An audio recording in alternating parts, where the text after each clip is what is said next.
Netflix ma'am पहिले डीव्हीडीचं library होती, पण त्यांनी काळाचा बदल ओळखला, इंटरनेटचा स्पीड ओळखला आणि तीच गोष्ट त्यांनी ऑनलाईन प्रोव्हाइड केली. आज सर्वांना माहिती की नेटफ्लिक्स आहे. बरोबर. आपल्या आयडियाला वेळेनुसार, काळानुसार, आणि आज तर आर्टिफिशियल इंटेलिजन्सचं जग आहे, तर आपण तसं मोल्ड केलं पाहिजे का स्वतःला? डेफिनेटली केलं पाहिजे. म्हणजे मी नेहमी बिझनेस मधला सांगते की I have a an number of examples.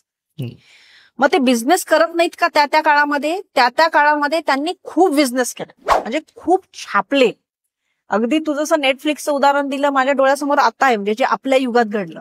Say for example मेणबत्ती होत्या. मेणबत्तीचा बिझनेस पण एका काळामध्ये जोरात चालला. त्यानंतर बल्ब आले.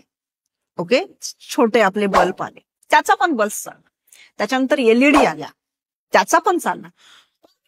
मग मेणबत्तीने हा हट्ट धरून बसला नाही ना की आत्ताच्या काळात मी मेणबत्तीचाच बिझनेस केला तर चालेल का?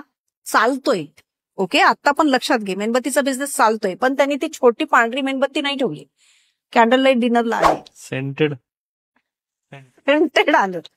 त्यांनी काय केलं, म्हणजे just see how it changes.